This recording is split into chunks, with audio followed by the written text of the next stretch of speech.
नमस्कार दोस्तों, DP online classes में आपका स्वागत है। यहाँ आपको यूपी टेट सी टेट से संबंधित सारी वीडियोस मिलेंगी। तो आइए देखते हैं आज की वीडियोज। क्वेश्चन का होना बहुत जरूरी है कि देखें आप कितना स्कोर कर पा रहे हैं। ठीक है ना। पहला क्वेश्चन आपके सामने है, मैंने स्क्रीन को छोटा कर दिया है कि भैया समायोजन की प्रक्रिया है। देखो हम यहाँ पर विद्वानों के मत देंगे कि किसने क्या कहा था, हम कैसे क्वेश्चंस को करेंगे, बस इस पे ध्यान लगा देना है। समायोजन की प्रक्रिया क्या है, तो सबसे पहले आंसर लगाओ कि समायोजन की जो प्रक्रिया है वो है भैया क्या है, गतिशील है, स्थिर है, स्थानापन्न है या फिर मानसिक है। तो राइट आंसर क्या हो जाएगा आपका, गतिशील हो जाएगा। ठीक है ना, गतिशील हो जाएगा। अब एक चीज दिमाग में बैठा लेना, दो क्वेश्चन आपके 100% आएंगे। कैसे दो क्वेश्चन आएंगे 100%, तब तक आप इस क्वेश्चन को करो। देखो पहले यहाँ पर ये लिखा है कि अच्छा समायोजन वह है जो यथार्थ पर आधारित तथा संतोष देने वाला है। यह कथन किसका है, यह कथन आपको बताना है। ठीक है ना। पहले हम आपको दो क्वेश्चन बताते हैं जो इंपॉर्टेंट है। सबसे पहले बच्चे जो एक वर्ड है यानी समायोजन, इससे बड़ा दिक्कत वाली बात होगी कि क्या है ये सर, इसको हमें बताइएगा। ठीक है ना। समायोजन क्या होता है ये आप दिमाग में बैठा लो कि समायोजन दो शब्दों से मिलकर बना है। क्या, समधन आयोजन। क्या बना है सर, समधन आयोजन। यानी आप कह सकते हो, क्या कह सकते हो कि समायोजन का अर्थ है सुव्यवस्था या अच्छे ढंग से परिस्थितियों को अनुकूल बनाने की प्रक्रिया। दिमाग में क्या है कि अच्छे ढंग से अगर अनुकूल बनाया जाए किसी प्रक्रिया को, बस वही समायोजन है जिससे दिमाग में किसी व्यक्ति की आवश्यकता पर द्वंद्व न उत्पन्न हो। ठीक है ना। बस दिमाग में बस इतना रखना है और कोई भी दिमाग में नहीं रखना है। और दो आपको परिभाषा रखनी है याद, कौन सी, अगर हम ये कह दें कि यह किसने कहा था कि समायोजन एक संतुलित दशा है जिस पर पहुंचने पर हम उस व्यक्ति की सुसमायोजित कहते हैं। यानी अगर किसी में वर्ड आता है कि संतुलित दशा, तो वो कहा था गेट्स ने। तो गेट्स ने क्या कहा था, समायोजन एक संतुलित दशा है। ठीक है ना, ये याद रखना है। दूसरा क्या भैया याद रखना है कि बेरिंग ने क्या कहा था कि समायोजन वह प्रक्रिया है जिसके द्वारा व्यक्ति अपनी आवश्यकताओं का और परिस्थितियों के बीच में संतुलन रखता है। जब भी हमने कहा है कि समायोजन एक संतुलित दशा है तो भैया गेट्स हो गया। जब भी कहें कि अपनी आवश्यकता और परिस्थिति की बात आए तो बेरिंग हो जाएगा, बेरिंग तथा लैंगफील्ड ने। तो ये दो हो गई। तीसरी हम ये क्वेश्चन देख रहे हैं कि अच्छा समायोजन वह है जो यथार्थ पर आधारित तथा संतोष देने वाला है। तो यह कथन किसका है, गेट्स का है, स्मिथ का है, कोलमैन का है तथा स्किनर का है। तो ये राइट आंसर हो जाएगा आपका, स्मिथ हो जाएगा। इसको आप स्क्रीनशॉट में रख लेना है। ठीक है ना। अब क्वेश्चन नंबर नेक्स्ट है हमारा कि समायोजन भंग हो जाता है। देखो समायोजन भंग कैसे हो जाता है, आने वाले क्वेश्चंस को बस ध्यान से देखना है और इस वीडियो में ज़्यादा से ज़्यादा स्कोर करना है। देखो क्या है कि समायोजन भंग कैसे होता है। 15 क्वेश्चन स्टार्टिंग के समायोजन से है, बहुत ध्यान से देखना है कि संघर्ष से, भग्न्यसा से, मानसिक तनाव से या सभी से। अब एक चीज़ पूछी है इसमें भंग हो जाता है, तो क्वेश्चन बहुत बार आता है कि भंग अगर आ जाए या फिर अगर आ जाए कि कुसमायोजित, इस वर्ड को कुसमायोजित अगर लिख देता तो भंग नहीं लिखता। ठीक है ना। तो यहाँ पर जब कुसमायोजित की बात आ जाती है तो फिर क्या होता है, तो याद रखो मेरे भाई, जब भी कुसमायोजित वर्ड आएगा तो उसमें भग्नसा होगी, उसमें क्या होगा, द्वंद्व होगा, उसमें संघर्ष होगा। तो ये पॉइंट आपको दिमाग में बैठा लेने हैं। ठीक है ना। ठीक है, बिल्कुल। अध्यापकों का राजनीति से रिलेट करेगा, कोई काम करेगा। ठीक है ना। जो ऐसे वर्ड हैं जो छात्र के प्रति या किसी व्यक्ति के प्रति बिल्कुल अलग तरीके से जा रहे हैं, यानी तनाव है, भग्न्यसा है, संघर्ष है, यानी ऑप्शन नंबर 4 का आपका राइट हो जाएगा। क्वेश्चन नंबर नेक्स्ट है कि समायोजन नहीं कर पाने के कारण तनाव, कुंठा, द्वंद्व या फिर सभी हो जाता है। क्या होता है, तो यार किसी परिस्थिति के बीच में हमने आवश्यकताओं और परिस्थिति के बीच में हमने समायोजन नहीं कर पाया है तो कहीं ना कहीं हमारे दिमाग में बहुत ज़्यादा फ्रस्ट्रेशन होगी, बहुत ज़्यादा जो है इरिटेशन होगी, तनाव होगा, कुंठा भी होगी सर और द्वंद्व भी होगा। यानी ऑप्शन नंबर आपका क्या हो जाएगा, आंसर हो जाएगा, सभी हो जाएगा। ठीक है ना। ये क्वेश्चंस आपसे बहुत बार पूछे जाते हैं और बहुत बार पूछे जाने की संभावना रहती है। अब हम क्वेश्चन नंबर नेक्स्ट की बात करते हैं कि समायोजन को प्रभावित करने वाले कौन से तत्व हैं। देखो समायोजन में कौन से प्रभावित कर सकते हैं तत्व, आप जानते हो भैया कि नाखुश परिवार है, जीवन है, अध्यापक में बढ़ता मानसिक द्वंद्व हो सकता है। ठीक है ना। अध्यापक में राजनीति हो सकता है, कार्यभार में अधिकता हो सकती है, वंशानुगत कारक हो सकता है, शारीरिक दोष हो सकता है, या फिर असफलता हो सकती है, या फिर दंड हो सकता है, यानी कुछ भी हो सकता है। इसलिए समायोजन में ये सभी हो जाएंगे। ऑप्शन नंबर 4 आपका यानी डी ऑप्शन आपका राइट हो जाएगा। ठीक है ना। क्वेश्चन नंबर ये है कि अचेतन मन को समायोजन का आधार किसने माना है? अचेतन मन। जब भी हमने बात करी है अचेतन मन की तो हमने एक ही वर्ड लाए हैं कि इड और ईगो, और भैया क्या है, इड, ईगो और सुपर ईगो। यानी अचेतन मन को हमने किससे रिलेट करा है? यानी अचेतन मन होता है, एक अवचेतन मन होता है, जो हाँ हम वही कहते हैं कि इदम, अहम और सुपर ईगो। ठीक है ना, यानी परा अहम। तो उन सभी से कौन क्या रिलेट करता है ये मैंने आपको डीपली वीडियो में बताया है। ठीक है ना, ये आपको दिमाग में नहीं रखना है। खैर अभी हम बात करते हैं क्वेश्चंस पर, तो आपका राइट आंसर हो जाएगा फ्रायड। अगर हम ये कह दें कि मनोविश्लेषण सिद्धांत का जनक किसे कहा जाता है, तो मनोविश्लेषण का सिद्धांत का जनक भी किसे कहा जाता है? सिगमंड फ्रायड को कहा जाता है। सिगमंड फ्रायड इदम, ईगो यानी इदम, अहम और परा अहम के लिए जाने जाते हैं। दिमाग में बस इतना फीड रखना भाई मेरे, कभी भी भूलना नहीं है। ठीक है ना। दूसरी चीज आती है, दूसरी चीज हम नेक्स्ट क्वेश्चन लेते हैं। नेक्स्ट क्वेश्चन क्या हो जाएगा हमारा? समायोजन का अप्रत्यक्ष उपाय है। देखो दो समायोजन के होते हैं, प्रत्यक्ष और अप्रत्यक्ष उपाय। एक प्रक्षेपण, एक दिवा स्वप्न, एक दमन, यानी ऑप्शन नंबर 4 आपका राइट हो जाएगा। एक आपको ट्रिक बताते हैं, अगर आपके एग्जाम में अगर आपको क्वेश्चंस नहीं आ रहा है तो 95% पॉसिबिलिटी होती है ऑल एबव क्वेश्चन सॉल्व करने की। ठीक है ना। दूसरी चीज, आपके क्वेश्चंस पेपर में कम से कम 5 से 7 क्वेश्चंस आपके ऐसे उत्तर होते हैं जो उपरोक्त सभी होते हैं। इसलिए याद रखिएगा 7 क्वेश्चन अगर दिए हैं पेपर में उपरोक्त सभी, जिसमें 6 तो समझ लीजिएगा 99% होंगे उपरोक्त सभी, और एक आपका उपरोक्त सभी आंसर होते हुए भी नहीं होगा। क्वेश्चन नंबर यहाँ पर यह है कि बच्चों में संवेगात्मक समायोजन प्रभावी होता है व्यक्तित्व निर्माण में, कक्षा शिक्षण में, अनुशासन में, या फिर इनमें से सभी। जब भी हम संवेगात्मक की बात करते हैं कि बच्चे में संवेग कैसे जो है उथल पुथल होते हैं, हम बात करते हैं मूल प्रवृत्ति की, तो मूल प्रवृत्ति के बारे में जनक कौन माने जाते हैं? मूल प्रवृत्ति के बारे में जनक माने जाते हैं विलियम मैकडूगल माने जाते हैं। ठीक है ना। तो याद रखिएगा संवेग के बारे में हम जानते हैं, तो संवेग का सिद्धांत जो दिया है मैकडूगल ने दिया है, 14 प्रवृत्तियों के बारे में बताया है। कौन सी 14 प्रवृत्तियों के बारे में बताया है? तो आंसर नंबर क्या हो जाएगा आपका? 4 तो आपका राइट आंसर हो जाएगा। ठीक है ना। जी हाँ। अगर हम बात करते हैं क्वेश्चन नंबर 9, समायोजन दूषित होता है कुंठा से, संघर्ष से, उपयुक्त दोनों से, या फिर धन से। जब भी हम बात करते हैं समायोजन दूषित होता है, किसी भी आवश्यकता और किसी भी परिस्थिति के बीच में जब कोई समायोजन नहीं कर पाता है तो भैया कैसे दूषित होता है? कुंठा से और संघर्ष से दोनों हो जाएगा, यानी ऑप्शन नंबर 3 आपका राइट आंसर हो जाएगा। इसको भी दिमाग में रख लेना है।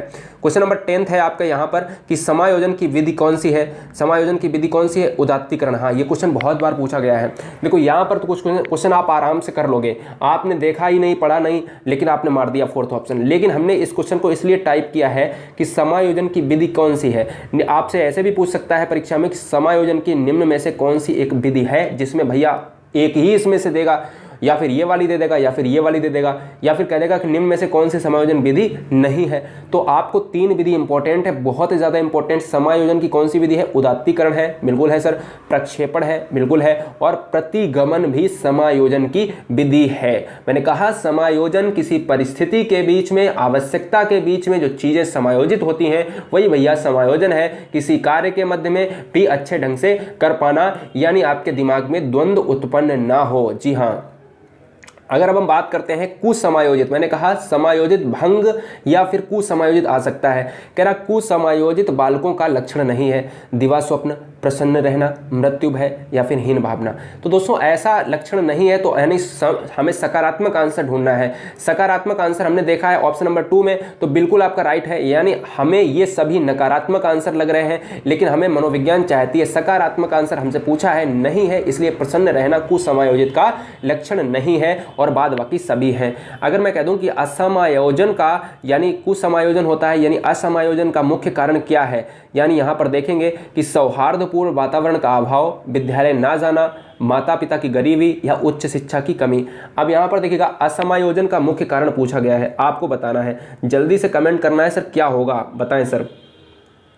इस क्वेश्चन को मैं आपको 5 सेकेंड एक्स्ट्रा देता हूं, दोस्तों 12वें नंबर का जो आंसर हो जाएगा वो हो जाएगा कि वातावरण अगर आपका दूषित है, वातावरण आपका खराब है, तो भैया असमायोजन का मुख्य कारण हो जाएगा, यानी परिस्थिति आवश्यकता के बीच में आप समायोजित खुद को नहीं कर सकते हो। ऑप्शन नंबर फर्स्ट आपका राइट हो जाएगा, ठीक है ना। अगर यहाँ पर उपयुक्त सभी हो जाता तो फिर भैया वो हो जाता, लेकिन क्या है ना, हमें मनोविज्ञान के ऑप्शंस पर जाना है कि हमें अब इन 4 ऑप्शंस में कौन सा देना है, इसलिए फर्स्ट ऑप्शन आपका राइट हो जाएगा। क्वेश्चन नंबर नेक्स्ट है 13वें क्वेश्चन का। 13वां क्वेश्चन यह है कि जिसमें चिंता का सुपरिचित रूप दिखाई देता है, चिंता का सुपरिचित रूप, यानी अगर हम चिंता की बात करते हैं तो भैया कौन सा हो जाएगा, फोबिया हो जाएगा, स्वप्न हो जाएगा, अस्त व्यस्त विचार। अगर हमारे दिमाग में अगर हम चिंता कैसे करेंगे, चिंता में हम कहीं ना कहीं अपने विचार में ऐसे वैसे विचार लाएंगे दिमाग में जो भैया कहीं ना कहीं उथल पुथल मचा रहे होंगे, इसलिए ऑप्शन नंबर किसके साथ चला जाएगा, ऑप्शन नंबर 4 के साथ चला जाएगा। वीडियो का कठिन लेवल है दोस्तों, इस वीडियो को आपने कर लिया तो सिंपल सवाल तो पहले ही आपसे हो जाएंगे, लेकिन कठिन वाले क्वेश्चंस आपसे ये भी बन जाएंगे। अब हम बात करते हैं क्वेश्चन नंबर जो है 14 का। यहाँ पर बात करते हैं तनाव को कम करने का अप्रत्यक्ष उपाय कौन सा है, तदात्मीकरण, लक्ष्यों का प्रतिस्थापन, या फिर बाधा का निवारण, या फिर निर्णय। तो दोस्तों सिंपल सा अगर हम बात करते हैं, जो हम देख रहे हैं ना ऑप्शन नंबर, तनाव को कम करने का अप्रत्यक्ष कारण, अगर प्रत्यक्ष की बात करते तो हम बाधा में आ जाते, लक्ष्यों के प्रतिस्थापन में आ जाते, निर्णय में आ जाते, लेकिन यहाँ पर पूछा है, एक वर्ड लिखा है अप्रत्यक्ष दोस्तों। तो तनाव को जब भी हम डिप्रेशन को कम करेंगे तो यहाँ पर क्या हो जाएगा, तदात्मीकरण हो जाएगा, यानी option number first is right answer हो जाएगा। हम अभी यहाँ पर चर्चा कर लेते हैं तदात्मीकरण का। यहाँ पर अगर एक ऑप्शन और ले लेते हैं कि मानसिक तनाव को कम करने का उपाय क्या है।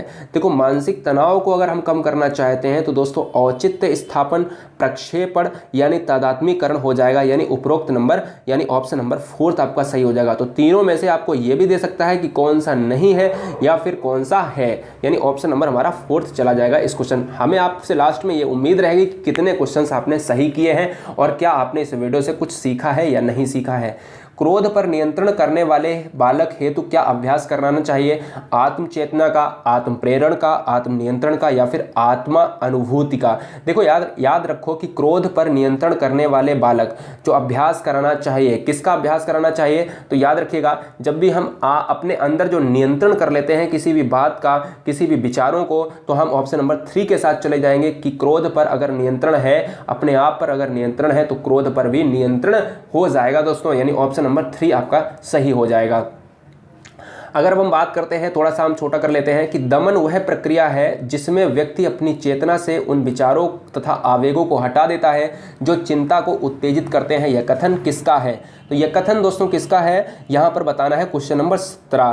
क्वेश्चन नंबर 17 हो जाएगा आपका ऑप्शन नंबर, देखिएगा जब भी हम बात करते हैं दमन वह प्रक्रिया है जिसमें व्यक्ति अपने चेतना व विचार की बात जब भी आती है तो हमारा जो राइट आंसर हो जाता है वो हमारा चला जाता है सिगमंड फ्रायड के साथ, यानी ऑप्शन नंबर 2 आपका राइट हो जाएगा। मैंने कहा मनोविश्लेषण सिद्धांत के जनक कौन है, सिगमंड फ्रायड है। मनोविश्लेषण सिद्धांत के जो है अंतर्गत इन्होंने बहुत सारे नियम दिए हैं, एड ईगो, सुपर ईगो की बात आ जाती है, ठीक है ना, ये भी दिमाग में बैठा लेना है। मैकडूगल की बात करते हैं, मूल प्रवृत्ति संवेगात्मक सिद्धांत दिया है, जबकि पियाजे की जब हम बात करते हैं तो संवेगात्मक संज्ञानात्मक सिद्धांत दिया है। और पावलाव की बात करते हैं तो पावलाव ने शास्त्रीय अनुबंधन का सिद्धांत और क्रिया प्रसूत का स्किनर ने क्या दिया है सर बताएंगे। और साथ में ये भी हम जान लेते हैं कि थॉर्नडाइक को प्रथम मनोवैज्ञानिक शैक्षिक नियम का जो है मनोवैज्ञानिक कहा जाता है। प्रथम अधिगम नियम किसने दिए थे, थॉर्नडाइक ने दिए थे जो अमेरिका से रिलेट करते हैं। और हमारे वाइगोस्की ने सामाजिक नियम, और आपका कोहल वर्ग ने आपका दिया था नैतिक विकास दिया था। इसके साथ ही साथ कोहलर ने दिया था हमारा कौन सा, अंतर्दृष्टि सूझ का सिद्धांत।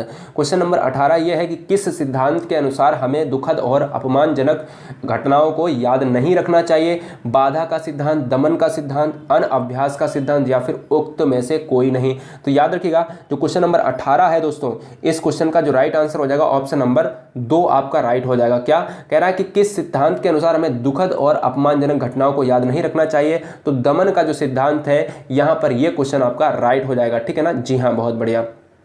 अगर हम बात करते हैं 19वें क्वेश्चन का कि जिसके द्वारा इच्छाओं, असहनीय स्मृतियों आदि का चेतना से अलग कर दिया जाता है वह कहलाता है उदात्तीकरण, विस्थापन, दमन, या फिर आत्मीयकरण। याद रखिएगा 19वां जो क्वेश्चन है वो राइट आंसर क्या हो जाएगा, 19वें का जो राइट आंसर हो जाएगा वो दमन हो जाएगा। कह रहा है कि इच्छा और असहनीय स्मृति आदि चेतना को जब हम अलग कर देंगे तो क्या हो जाएगा, दमन हो जाएगा। यानी आप नॉर्मल सी बात है कि अगर हम इच्छाओं को और असहनीय स्मृतियों को यानी मेमोरीज को हम हटा देंगे, किससे, चेतना से अगर हटा देंगे तो भैया किसका क्या कहलाता है, तो ये हमारा दमन कहलाता है। ऑप्शन नंबर 3 आपका राइट हो जाएगा।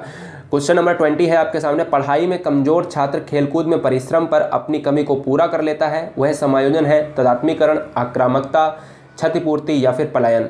क्वेश्चन नंबर 20 का जो राइट आंसर हो जाएगा वो क्या हो जाएगा, यहाँ पर देखिए पढ़ाई में कमजोर छात्र जो है वो खेल कूद में परिश्रम कर अपनी कमी को पूरा कर लेता है। तो ये देखिएगा क्या होता है कि कहीं ना कहीं वो कमजोर छात्र है तो वो खेल कूद में हम दूसरे भाग में कंप्लीट कर लेता है, पढ़ाई में कमजोर है लेकिन खेल कूद में कंप्लीट कर लेता है। तो ये क्या है, क्षति को अपनी पूर्ति कर ली है, यानी जो नुकसान था उसको हमने पूरा कर लिया है, यानी ऑप्शन नंबर 3 का राइट आंसर हो जाएगा। 21 आपके सामने है कि जब व्यक्ति को बार बार प्रयास करने पर भी सफलता नहीं मिलती है तो वह शिकार हो जाता है दबाव का, दबाव का, तनाव का, दुश्चिंता का और कुंठा का। अब हमारे वर्ड से एक मुंह से वर्ड निकल गया यहाँ पर तूफान। अब आप कहोगे तूफान क्यों निकल गया, तो एक परिभाषा आपने स्टैनली हॉल की सुनी थी, जब भी दबाव के साथ एक तूफान वर्ड आता है तो किशोरावस्था की जो है परिभाषा बन जाती है। स्टैनली हॉल जो अमेरिका के मनोवैज्ञानिक उन्होंने कहा था कि किशोरावस्था कैसी है अवस्था, दबाव और तूफान संघर्ष की अवस्था है। किसने कहा था, G.S. हॉल ने कहा था, यानी स्टैनली हॉल ने कहा था। क्लियर, जी स्टैनली हॉल इनका नाम है, अमेरिका से रिलेट करते हैं। थॉर्नडाइक भी अमेरिका से हैं, पियाजे स्विट्जरलैंड से हैं। इसके साथ आपका जो है वाइगोस्की और पावलोव कहाँ से हैं, वाइगोस्की और पावलोव रसिया से हैं। तो भैया जब भी व्यक्ति को प्रयास करने पर सफलता नहीं मिलती है तो वो किसका हो जाता है, वो दोस्तों 21 का आंसर क्या हो जाएगा, 4th आपका राइट आंसर हो जाएगा, कुंठा का हो जाता है, कुंठा का शिकार हो जाता है। ठीक है ना, तनाव इस वर्ल्ड में नहीं आएगा। 22 नंबर आपके सामने है कि एक व्यक्ति अपना परिचय किसी बड़े नेता से स्थापित करके देता है कि यह समायोजन युक्ति है, प्रक्षेपण, तदात्मीकरण, कुंठा या फिर प्रशंसा।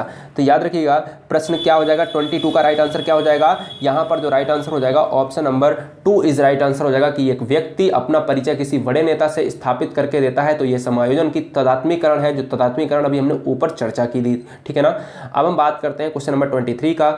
यहाँ पर जब व्यक्ति समय की मांग के अनुरूप कार्य नहीं कर पाता है तो वह शिकार हो जाता है। किसका शिकार हो जाता है, ये आपको बता देना है। अभी हमने कहा था कि जब हम पढ़ाई करते हैं और असफल हो जाते हैं तो भैया कुंठा का शिकार हो जाते हैं, लेकिन जब व्यक्ति के मांग के अनुरूप कार्य नहीं हो पाता है तो भैया वो हो जाता है तनाव यानी डिप्रेशन का शिकार हो जाता है, यानी ऑप्शन नंबर तब हो जाएगा आपका तनाव, लेकिन ऊपर वाले में कुंठा हो जाएगा। ठीक है ना। 24 नंबर आपके सामने है कि भय और आशंका की सामान्यकृत अनुभूति ही दुश्चिंता है। यह कथन किसका है, तो यह कथन दोस्तों किसका है, कोलमैन, लेविन, सीयर्स और मॉरिस। भय और आशंका की सामान्यकृत अनुभूति ही दुश्चिंता है। दुश्चिंता मतलब समझ ही रहे होंगे। तो ये 24 नंबर का जो राइट आंसर हो जाएगा ये कॉलमैन ने कहा था, यानी ऑप्शन नंबर 4 इस क्वेश्चन को अपनी गैलरी में सेव कर लीजिएगा स्क्रीनशॉट के हवाले से। क्लियर। अब हम चलते हैं क्वेश्चन नंबर 25, यानी आदि वीडियोस को कवर कर लिया है कि मानसिक स्वास्थ्य विज्ञान सर्वप्रथम प्रयोग किसने किया था। अब क्वेश्चंस में मजा आएगी, यहां से क्वेश्चंस में मानसिक स्वास्थ्य विज्ञान शब्द का सर्वप्रथम प्रयोग किसने किया था, एडलर ने, ट्रेवर्स ने, क्लिफोर्ड, वियर्स ने या फिर उपरोक्त सभी। तो 25 नंबर का क्या हो जाएगा राइट आंसर, तीसरा हो जाएगा। अब बच्चे यहाँ पर ये 4th ऑप्शन लगा रहे होंगे क्योंकि याद रखो कि मनोविज्ञान की जो परिभाषाएं दी जाती हैं उनमें उपरोक्त सभी के चांसेस 100% में 100% नहीं होते हैं कि ये सभी ने कहा है। ठीक है ना। इसलिए यहाँ पर क्या हो जाएगा, क्लिफोर्ड, वियर्स ने कहा था कि मानसिक स्वास्थ्य विज्ञान शब्द का सर्वप्रथम प्रयोग किया था। ठीक है ना। क्वेश्चन नंबर 26 है, बहुत अच्छा क्वेश्चन है कि निम्नलिखित में से किस अवस्था में अपने समवयस्क समूह के सक्रिय सदस्य बन जाते हैं। जब भी बात आती है कि किस अवस्था में बच्चे समूह का निर्माण करते हैं तो वो बाल्यावस्था हो जाती है। जब भी बात आती है कि अपने सक्रिय सदस्य बन जाते हैं, सक्रिय दोस्त बन जाते हैं, हम उम्र के एज के दोस्त बन जाते हैं, तो ये हमारा राइट आंसर हो जाएगा ऑप्शन नंबर 2 यानी किशोरा अवस्था हो जाएगा। तो दो क्वेश्चंस को समझने की बात है कि गैंग एज किसे कहा जाता है, बाल्यावस्था को। मित्र कब बनाते हैं, सदस्य कब बनाते हैं, तो आपका क्या हो जाएगा, बाल्यावस्था हो जाएगा। लेकिन सक्रिय वर्ड लग जाता है तो भैया इसमें हो जाता है आपका किशोरावस्था। तो राइट आंसर क्या हो जाएगा, ऑप्शन नंबर 3 हो जाएगा। क्वेश्चन नंबर यह है कि 27 कि भैया बच्चों के बौद्धिक विकास की 4 विशिष्ट अवस्थाओं को पहचान कीजिएगा। किसने किया था, एरिक्सन ने, पियाजे ने, स्किनर ने या फिर इनमें से कोई नहीं। जब भी हम बौद्धिक विकास की बात करते हैं कि विकास जो है अवस्थाओं से होकर गुजरता है तो हमारे पियाजे साहब जाने जाते हैं। और पियाजे साहब ने कितनी अवस्थाएं बताई थी, 4 अवस्थाएं बताई थी। तो 4 विशिष्ट अवस्थाओं के लिए कौन जाने जाते हैं, पियाजे।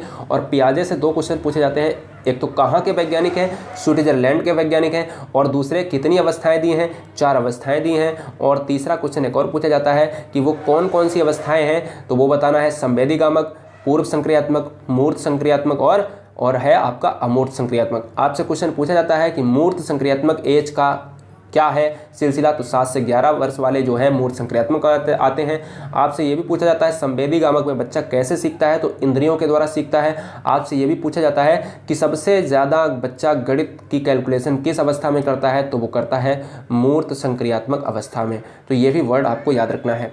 दूसरी चीज़ एक स्किनर वर्ड आया है। स्किनर शब्द कहाँ, स्किनर शब्द ने जो है हमारे मनोवैज्ञानिक हैं जिन्होंने रैट, यानी मैंने कहा स्किनर में आर है, इसको याद रखना है, आर से रैट, यानी रैट से जो है रैट पर प्रयोग किया था, चूहे पर प्रयोग किया था। तो याद रखिए पूछा जाता है चूहे पर प्रयोग करने वाले कौन है, स्किनर है। परिवार एक कैसा साधन है, परिवार एक दोस्तों कैसा साधन है, परिवार में ऐसा साधन है कि जब भी जन्म से जब भी बच्चा होता है और लास्ट तक अंत तक सीखता है, यानी कभी भी किसी भी समय किसी भी अवस्था में सीख सकता है, तो वो शिक्षा एक कहलाती है, वो कहलाती है अनौपचारिक शिक्षा कहलाती है। समाज वाली शिक्षा, परिवार वाली शिक्षा एक अनौपचारिक शिक्षा है। अगर औपचारिक शिक्षा की बात करते तो औपचारिक शिक्षा स्कूल की शिक्षा हो जाती, ठीक है ना। एक समय के निश्चित दरमियान जो है जो सीखी जाती है शिक्षा, वो भैया होती है औपचारिक शिक्षा।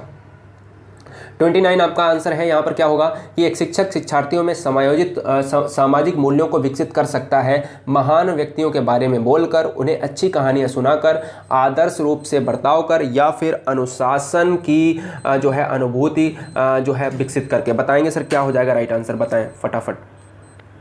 तो दोस्तों अगर हम बात करते हैं कि अगर विकसित कर सकता है सामाजिक मूल्यों को, सोशल जो रिलेटेड जो भी चीज़ें हैं उनको हम जो है क्या करेंगे, आदर्श रूप से जो है बर्ताव करके, ठीक है ना। यही सकारात्मक आंसर मनोविज्ञान आपसे चाहती है। 30 क्वेश्चन आपके सामने है कि असंगठित घर से आने वाला बच्चा सबसे अधिक कठिनाई का अनुभव करेगा सुनिर्मित पाठों में, अभ्यास पुस्तिकाओं में, नियोजित निर्देशन में, या फिर स्वतंत्र अध्ययन में। तो दोस्तों याद रखिएगा कि यहाँ पर जो अनुभव करेगा वो किस में करेगा, आपको बताना है। बताएं सर।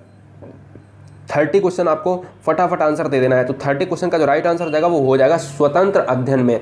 जब भी स्वतंत्र अध्ययन की बात आती है कि असंगठित, जहाँ पर कोई बच्चा इस तरीके से नहीं रह पाया है, संगठित परिवार में नहीं रह पाया है कि उसको ज़्यादा ध्यान नहीं दिया गया है उस पर, ठीक है ना, तो वो स्वतंत्र अध्ययन में अनुभव का कठिनाई का अनुभव करेगा। याद रखिएगा भैया, अनुभव का किस में करेगा, स्वतंत्र अध्ययन में। वो अपने आप को समायोजन करने में बहुत समय लेगा, इसलिए याद रखना है यही ऑप्शन आपका सही हो जाएगा।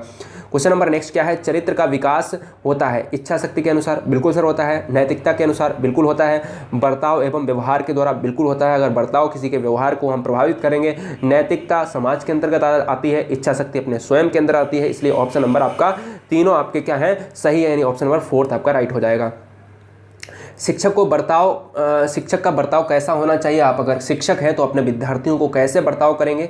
एक प्रशासनात्मक, यानी किसी को कहीं ऐसा जो मतलब आप ऑर्डर देते हो, या फिर निदेशात्मक, ऐसा भी नहीं होना चाहिए, यानी शिक्षाप्रद, तो ये सही हो सकता है। लेकिन इससे सुपर आंसर क्या है, आदर्शवादी होना चाहिए, जिससे आपके तालमेल बच्चे के साथ बहुत मित्रवत रहें और उनकी बात आप सुनो और उनके चीज़ों को मनोवैज्ञानिक तरीके से आप उनके व्यवहार का अध्ययन कर पाओ, ठीक है ना। आदर्शवादी होना चाहिए। क्वेश्चन नंबर 33 कैसा है कि यदि कोई विद्यार्थी आपका सम्मान नहीं करता है तो आप उसे डांटेंगे, उसकी उपेक्षा करेंगे, परीक्षा में कम अंक देंगे, इनमें से कोई नहीं। तो दोस्तों क्या होगा, 33 का जब राइट आंसर देखेंगे तो नॉर्मल सी बात है, अगर हम देखेंगे उसकी उपेक्षा करेंगे, यही सबसे बेस्ट आंसर है। क्योंकि अगर उसे डांटेंगे तो ये मनोविज्ञान आपका आंसर गलत कर देती है। परीक्षा में अंक देने की बात नहीं है सर, और इनमें से कोई की बात है ही नहीं। लेकिन इससे सबसे अच्छा आंसर क्या है, उसकी उपेक्षा करेंगे कि बच्चा आपका सम्मान करे। तो आपको क्या करना पड़ेगा, व्यवहार में परिवर्तन करना पड़ेगा, अपनी शिक्षण शैली में चेंजमेंट करना पड़ेगा, ठीक है। 34 नंबर आपका आंसर क्या होगा, किसी विद्यार्थी की सबसे महत्वपूर्ण विशेषता है उत्तरदायित्व की अनुभूति, आज्ञाकारिता, सहभागिता, या फिर ईमानदारी। तो जब भी हम देखते हैं किसी विद्यार्थी की सबसे महत्वपूर्ण विशेषता क्या है, तो यहाँ पर देखिएगा ईमानदारी और आज्ञाकारिता में बच्चे कंफ्यूज हैं। तो याद रखिएगा ईमानदारी से पहले एक वर्ड अच्छा आता है आज्ञाकारिता। अगर किसी विद्यार्थी में अच्छा है तो सबसे बढ़िया जो है क्वालिटी उस विद्यार्थी उस स्टूडेंट में होगी, यानी ऑप्शन नंबर 2 आपका राइट हो जाएगा। 35 नंबर क्या है, खिलौने की आयु किसे कहते हैं। इनसे क्वेश्चन 3 क्वेश्चन बनते हैं। देखिएगा खिलौने की आयु अगर पूछे जाए तो पूर्व बाल्यावस्था को कहते हैं, यानी ऑप्शन नंबर फर्स्ट आपका राइट आंसर हो जाएगा। क्या हो जाएगा, फर्स्ट आपका राइट आंसर हो जाएगा। लेकिन अगर मैं कह दूं कि जीवन का अनोखा काल क्या होता है, तो जीवन का अनोखा काल होता है शैशव काल, शैशवावस्था। लेकिन अगर मैं सीखने का अनोखा काल होता है शैशवावस्था, ठीक है। क्या है, माफी चाहेंगे, सीखने का अगर हम पूछें कि जो होता है अनोखा काल वो होता है शैशवावस्था। लेकिन अगर मैं कह दूं कि जीवन का अनोखा काल तो वो होता है बाल्यावस्था। मेरी बात सुनो, 2 क्वेश्चंस बहुत पूछे जाते हैं और हमेशा लोग बाल्यावस्था लगा के आते हैं। बस 2 क्वेश्चंस में आप कंफ्यूज मत होना। जब कहे कि सीखने का काल, सीखने का अनोखा काल, तो शैशवावस्था। और अगर पूछे कि भैया जीवन का अनोखा काल किसे कहा जाता है, तो बाल्यावस्था। ठीक है ना। तो 2 क्वेश्चंस हैं। पहले तो आपने ये हमेशा सुना होगा कि जीवन का अनोखा काल बाल्यावस्था है, इसलिए अगर कोई भी क्वेश्चन आ जाता है सीखने का काल जो है, तो आपने पहले ही वाला रटा होता है, वो बाल्यावस्था में ही ठोक के चले आते हो। तो यार ये 2 क्वेश्चन आपको याद रखना है, सा से सीखना और सा से शैशवावस्था। तो सीखने वाला शैशवावस्था के साथ, और आप पहले वाला तो जानते ही हो, जीवन का अनोखा काल बाल्यावस्था को कहते हैं। यानी ऑप्शन नंबर फर्स्ट आपका राइट हो जाएगा। 36 आपका क्या है कि निम्न में से कौन सी पूर्व बाल्यावस्था की विशेषता नहीं है? तो समूह में रहने की अवस्था, खेलने की अवस्था, प्रश्न करने की अवस्था, अनुकरण करने की अवस्था। जब भी हम बात करते हैं पूर्व बाल्यावस्था की विशेषता नहीं है दोस्तों, तो यहाँ पर क्या हो जाएगा राइट आंसर, बताएं सर। तो यहाँ पर जो राइट आंसर हो जाएगा वो आपका क्या हो जाएगा, वो हो जाएगा ऑप्शन नंबर 2 हो जाएगा। खेलने की अवस्था आपका राइट हो जाएगा। ठीक है ना। समूह में भी रहता है बाल्यावस्था वाला, प्रश्न की अवस्था भी है इसमें, और क्यों कैसे वाले जवाब और अनुकरण की अवस्था भी है, यानी ऑप्शन नंबर 2 आपका राइट हो जाएगा। 37 ये है क्या है कि उत्तर बाल्यावस्था में बालक भौतिक वस्तुओं के जो है किस अवस्था आवश्यक तत्वों में परिवर्तन समझने लगते हैं? द्रव्यमान, द्रव्यमान और संख्या, संख्या और द्रव्यमान, संख्या और क्षेत्र। बस एक चीज याद रखना है, कभी भी द्रव्यमान और संख्या आ रहा है तो द्रव्यमान में भी करते हैं फर्क, जानने लगते हैं, और संख्या में भी जानने लगते हैं। लेकिन उत्तर बाल्यावस्था वाला बच्चा क्षेत्र को नहीं जानता है, इसलिए जब क्षेत्र को नहीं जानता है तो हमारा ऑप्शन नंबर 2 के साथ चला जाएगा इस क्वेश्चन का राइट आंसर। ठीक है ना। क्वेश्चन गलत हो रहे होंगे, कोई बात नहीं, लेकिन क्वेश्चंस एग्जाम हॉल में नहीं गलत होने चाहिए। निम्न में से कौन सी पियाजे के अनुसार बौद्धिक विकास का निर्धारण तत्व नहीं है? पियाजे ने, मैंने कहा, स्विट्जरलैंड के वैज्ञानिक हैं, 4 अवस्थाएं दी हैं। विकास कौन सा दिया है? संज्ञानात्मक विकास दिया है। जब भी संवेगात्मक विकास बताया जाए तो हमारा चला जाएगा मैकडूगल के साथ, लेकिन हमारा संज्ञानात्मक विकास बताया जाए तो हमारा चला जाएगा पियाजे के साथ। तो 38 का जो राइट आंसर हो जाएगा वो हो जाएगा फर्स्ट ऑप्शन आपका राइट आंसर। सामाजिक संचरण जो है इनके तत्व में नहीं है, इन्होंने सामाजिक विकास नहीं दिया है। इन्होंने कहा है कि बच्चे का जो विकास होता है वो कहीं ना कहीं अवस्था के दरमियान होता है, जैसे जैसे अवस्था बढ़ती है वैसे वैसे विकास होता है। गिलफोर्ड ने अभिसारी चिंतन पद का प्रयोग किसके जो है समान अर्थ में किया है? बुद्धि, सृजनात्मकता, बुद्धि एवं सृजनात्मकता। गिलफोर्ड एक अधिगम की परिभाषा के लिए बहुत विख्यात है। क्वेश्चन पूछा जाता है कि किसने ये कहा है कि व्यवहार के द्वारा व्यवहार में परिवर्तन ही क्या है? अधिगम है। तो ये गिलफोर्ड ने कहा है। अगर यह कह दिया जाए कि गिलफोर्ड ने कौन सी बुद्धि का सिद्धांत दिया है, तो गिलफोर्ड ने त्रिविमीय बुद्धि का सिद्धांत दिया है। ठीक है ना। ये भी आपको दिमाग में रखना है, त्रिविमीय या त्रियामी। ठीक है ना। जी हाँ। तो गिलफोर्ड ने अभिसारी चिंतन पद का प्रयोग किसमें किया है? तो यहाँ पर याद रखिएगा ऑप्शन नंबर जो 2 देख रहे हैं वो है आपका सृजनात्मकता। ये हो जाएगा इस क्वेश्चन का राइट आंसर। ठीक है ना। जी हाँ।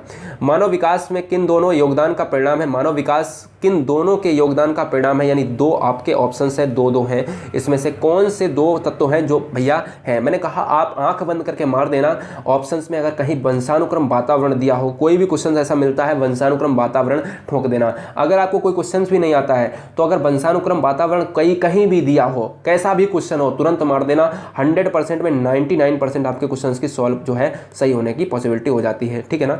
चलते हैं दोस्तों नेक्स्ट क्वेश्चन। और मैं बता देता हूं कि वंशानुक्रम क्या होता है। वंशानुक्रम दोस्तों होता है कि वंशानुक्रम वो होता है कि जो अपने पूर्वज से अपने गुण लाए हो अपने अंदर, यानी माता पिता और दादा और दादी से और नाना और नानी से। वंशानुक्रम के बारे में एक परिभाषा बहुत अच्छी है, इंपॉर्टेंट है, सुन लीजिएगा। कहता है कि किसने ये कहा है कि माता पिता के शारीरिक और मानसिक गुणों का ही हस्तांतरण वंशानुक्रम है, यानी हो जाएगा आपका राइट आंसर आपका जेम्स ड्रेवर ने कहा था। 41 ये है यहाँ पर कह रहा है कि समायोजन से तात्पर्य स्वयं का विभिन्न परिस्थितियों में अनुकूलन करना है ताकि संतुष्ट किया जा सके दूसरों को, आवश्यकताओं को, उद्देश्यों को या फिर प्रेरकों को। समायोजन से तात्पर्य क्या है? मैंने कहा समायोजन वो होती है जो किसी परिस्थिति और आवश्यकताओं के मध्य समायोजित होती है, यानी ऑप्शन नंबर आपका क्या हो जाएगा? ऑप्शन नंबर आपका क्या हो जाएगा बताएंगे सर? ऑप्शन नंबर आपका 2 इज राइट आंसर हो जाएगा। यानी आवश्यकताओं को, मैंने कहा आवश्यकता इंपॉर्टेंट है समायोजन में और परिस्थिति इंपॉर्टेंट है।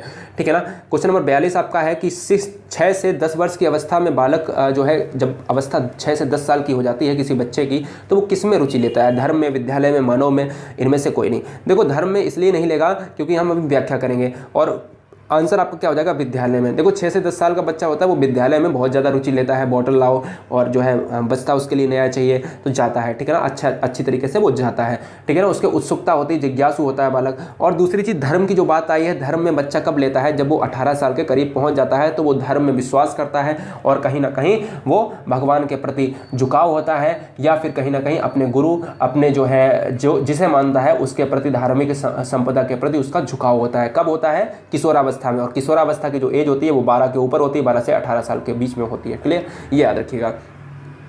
अब हम बात करते हैं क्वेश्चन नंबर नेक्स्ट की, यानी शिक्षक का वह गुण जो उसे अन्य व्यवसायियों से अलग करता है वह क्या है।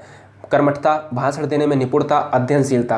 तो उसका राइट आंसर क्या हो जाएगा, इसका जो राइट आंसर हो जाएगा दोस्तों यहाँ पर हो जाएगा, यहाँ देखिएगा, शिक्षक का वह गुण, शिक्षक का वह गुण जो अन्य व्यवसायों से अलग करता है। तो अन्य व्यवसायों से क्या अलग करता है, यहाँ पर ये सभी आंसर नहीं होगा, यहाँ पर दोस्तों हो जाएगा अध्ययनशीलता, कि उसका शिक्षण पद्धति कैसा है, बच्चों को पढ़ा रहा है, किस विधि में पढ़ा रहा है, अध्ययनशीलता क्या है उसकी, यानी ऑप्शन नंबर आपका 3 is right answer. Question number यहाँ पर प्रथम मनोवैज्ञानिक प्रयोगशाला किसने जो है स्थापित की थी, हम जानते हैं। इससे 2 क्वेश्चन आते हैं, एक तो ये बताना है किसने और कहां पर, एक किसने और कहां पर। देखो जर्मनी में की गई थी और जर्मनी में विलियम वुंट ने करी थी, ऑप्शन नंबर आपका 2 इज राइट आंसर हो जाएगा। कोई मुझे बताएगा कि कब की गई थी, नीचे कमेंट करें। अधिगम की उपलब्धि है, अधिगम मीन्स होता है लर्निंग, मैं बार बार कहता हूं कि लर्निंग मीन्स होता है सीखना, सीखना, अधिगम, लर्निंग एक ही वर्ड है। इसमें आपके अगर ये कह दे कि जो है आपका आदत, अभिवृत्ति और ज्ञान ही अधिगम है, ये किसने कहा, क्रो ने कहा। व्यवहार के द्वारा व्यवहार में परिवर्तन है, ये किसने कहा, आपका गिलफोर्ड ने कहा। सीखना एक उत्तरोत्तर प्रक्रिया है, अधिगम है, ये किसने कहा, ये स्किनर ने कहा। और अगर आपसे ये कह दे कि प्रशिक्षण ही अधिगम है, तो ये गेट्स व अन्य ने कहा है। तो यानी क्या हो जाएगा, उपरोक्त सभी हो जाएगा इस क्वेश्चन का राइट आंसर। बताइए 6 से 7 क्वेश्चन आपके इस क्वेश्चन से ही तैयार करवा दिए। बुद्धि मापन में माफी चाहेंगे, देखें कहां पे पहुंच गए हम लोग। हाँ, तो हम आ गए थे यहाँ पर, कैटल हो गया था आपका। इसके साथ ही साथ हम देखते हैं यहाँ पर बुद्धि, हाँ, बुद्धि मापन का स्टैनफोर्ड विनय परीक्षण है। स्टैनफोर्ड विनय परीक्षण ने कैसा परीक्षण किया था, सामूहिक किया था, शाब्दिक किया था, निष्पादन किया था या फिर अशाब्दिक किया था। देखो परीक्षण 2 प्रकार के होते हैं, शाब्दिक और अशाब्दिक, 2 इंपॉर्टेंट हैं। वैसे तो बहुत सारे हैं, लेकिन देखिएगा जो हमारा स्टैनफोर्ड ने किया था, सर स्टैनफोर्ड ने जो किया था वो किया था शाब्दिक परीक्षण किया था, यानी option number 2 is right answer, ठीक है ना, शाब्दिक परीक्षण किया था। चलते हैं क्वेश्चन नंबर 47 पर। कहते हैं प्रचलित योजनाओं में नई जानकारी जोड़ने को हम किस नाम से जानते हैं। जब भी हम नई जानकारी को जोड़ते हैं, समायोजन, संविधारण, आत्मसातीकरण या फिर संगठन। तो दोस्तों जब भी हमने बात की थी पहले वाले क्वेश्चंस में, पहले वाले वीडियोस में, जब भी हम व्याख्या कराते हैं, अभी तो क्वेश्चन चल रहे हैं, हम तो पूरा टोटल व्याख्या भी कराते हैं अपना गुरुजी बोर्ड एग्जाम स्टडी। थोड़ा सा भी अगर अच्छा लग रहा हो, देखेंगे कितने लोगों ने ये वीडियो देखी है। तो नीचे जो भी बच्चा यहाँ पर हमारी बात सुन रहा है कि कितने लोगों ने पूरी वीडियो देखी है, तो ये हमें लगेगा कि हमने यहाँ पर बहुत अच्छे क्वेश्चंस आपको देने की बात करी है। नीचे कमेंट करें कि बच्चा कौन सा बच्चा ऐसा है जो वीडियो आपने पूरी देखी है। कुछ क्वेश्चंस बचे हुए हैं। 47 का क्या हो जाएगा राइट आंसर, तीसरा हो जाएगा कि आत्मसातीकरण हो जाएगा जब भी हम प्रचलित योजनाओं में नई जानकारी को जोड़ते हैं। वंचित समूहों के विद्यार्थियों को सामान्य विद्यार्थियों के साथ पढ़ाना चाहिए, इसका अभिप्राय क्या है दोस्तों, ये आपको बताना है। देखो जब भी हम वंचित की बात करते हैं तो समावेशी शिक्षा, विशेष शिक्षा, एकीकृत शिक्षा या फिर अपवर्जक शिक्षा, सभी विद्यार्थियों को जब भी हम साथ पढ़ाने की बात करते हैं तो हम देखते हैं कि किसी भी वर्ग, किसी भी जाति, धर्म, संप्रदाय या भाषाई क्षेत्र का हो, चाहे कैसा भी लड़का हो, उसको अगर एक छत के नीचे शिक्षा दी जाती है, चाहे होशियार हो, चाहे वंचित हो, चाहे जैसा हो, उसको हम कहते हैं समावेशी शिक्षा, यानी option number 1 is right answer हो जाएगा। क्वेश्चन नंबर 49 है कि विकृत लिखावट, अच्छा अगर नहीं लिखता है, इसको डिस्ग्राफिया कर लेना, अच्छा अगर नहीं लिखता है बच्चा तो उसमें कौन सा विलक्षण जो है कमी पाया जाता है, योग्यता में कमी है, कौन सी जो है उसमें विकार है, लिखने में विकार कौन सा है, डिस्ग्राफिया। मैंने बताया था ट्रिक के माध्यम से, अगर ग्राफ बनाओगे तो लिख कर ही बनाओगे, तो यही ट्रिक है कि अगर ग्राफ वर्ड आता है तो भैया डिस्ग्राफिया हो जाएगा। अगर वर्ड आता है कैलकुलिया, तो कैलकुलिया का मतलब होता है कि कैलकुलेटर, यानी गणित संबंधी विकार अगर आता है तो डिसकैलकुलिया, और डिसलेक्सिया अगर आता है तो पढ़ने संबंधी, यानी मैंने कहा था कि लक्ष्य को कोई बच्चा लुक्स पढ़ता है तो पढ़ने संबंधी जो है विकार है डिसलेक्सिया, गणित संबंधी है आपका डिसकैलकुलिया। और यहाँ पर अगर नेक्स्ट क्वेश्चन, लास्ट क्वेश्चन की बात करें 50वें क्वेश्चन की, निम्न में से कौन सी सामाजिकरण की निष्क्रिय एजेंसी है, स्वास्थ्य क्लब, परिवार, इको क्लब या फिर सार्वजनिक पुस्तकालय। तो दोस्तों दोस्तों बहुत अच्छा क्वेश्चन है कि अगर हम समाजीकरण की निष्क्रिय एजेंसी की बात करिए, सक्रिय की बात नहीं करिए, स्वास्थ्य की, परिवार और इको क्लब ये सभी इंपॉर्टेंट हैं, लेकिन सार्वजनिक पुस्तकालय यहाँ पर निष्क्रिय में आ जाएगा, इसलिए ये क्वेश्चन आपका राइट आंसर हो जाएगा। ऐसे ही हमारे और वीडियोस देखने के लिए हमारे चैनल को लाइक करें, सब्सक्राइब करें